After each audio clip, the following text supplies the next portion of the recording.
Plusieurs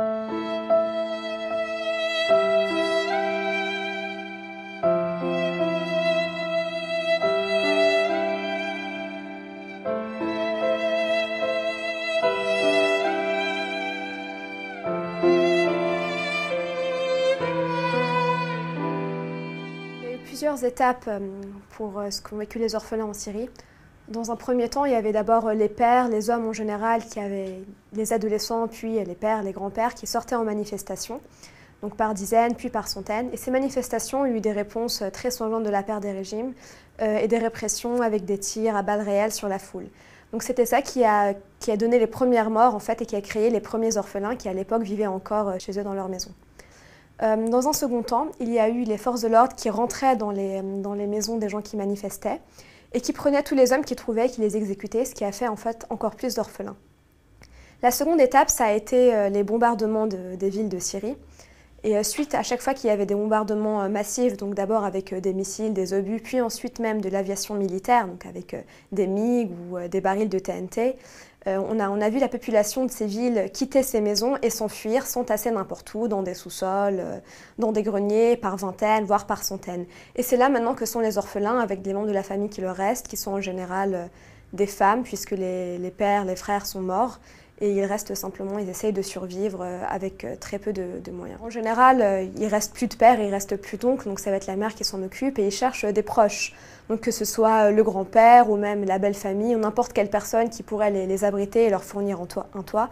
Et malgré ça, ils ont de très grandes pénuries d'eau et de moyens de première nécessité. Donc ils survivent avec ce qu'ils peuvent, mais c'est très compliqué pour eux.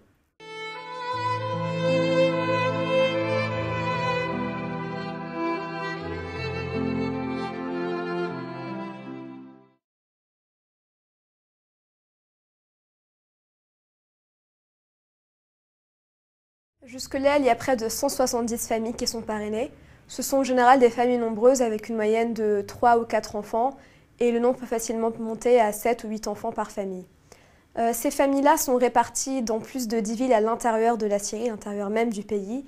Certaines de ces villes sont même sous bombardement et encore sous attaque de l'armée.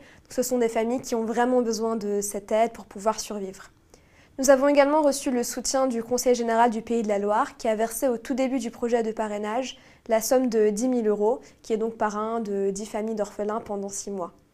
Néanmoins, il reste encore des dizaines de milliers d'orphelins en Syrie. L'association elle-même dispose de plus de 200 familles qui ont encore besoin d'un parrain pour pouvoir subsister.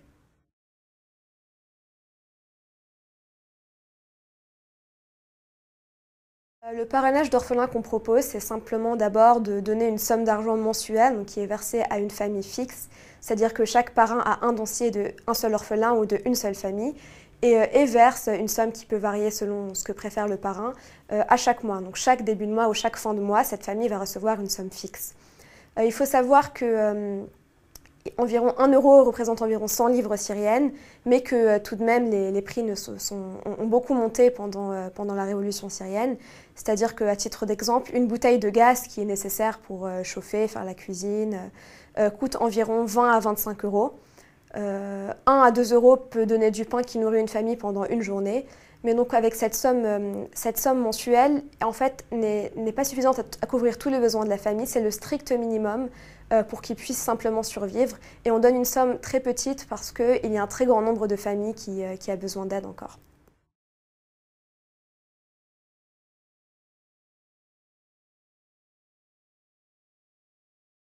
Pour assurer le suivi et garantir le fait que la famille de l'orphelin a effectivement reçu la somme versée par le parrain, on bénéficie d'un reçu qui est signé en fait par le tuteur, la personne qui s'occupe directement de la famille. C'est-à-dire que quand on envoie l'argent à cette famille et qu'elle passe par tous les maillons de la chaîne, à la dernière étape, la personne qui récupère l'argent va signer un papier garantissant qu'il a bien reçu le versement pour ce mois-là.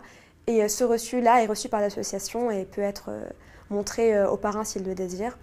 En plus, dans certains cas, selon les circonstances de la famille, certains parrains ont également le numéro de téléphone, s'il en existe un, de la famille en question, et peuvent communiquer directement et s'assurer de leurs nouvelles et voir s'ils ont bien reçu le versement. Ces enfants se trouvent dans une situation critique et ont besoin d'une aide d'urgence. Pour 25 € par mois, Vous leur permettrez de manger à leur faim, de se protéger du froid, de survivre en attendant un monde meilleur. Ils resteront certes orphelins, mais grâce à votre générosité, ils auront une enfance presque comme celle des autres.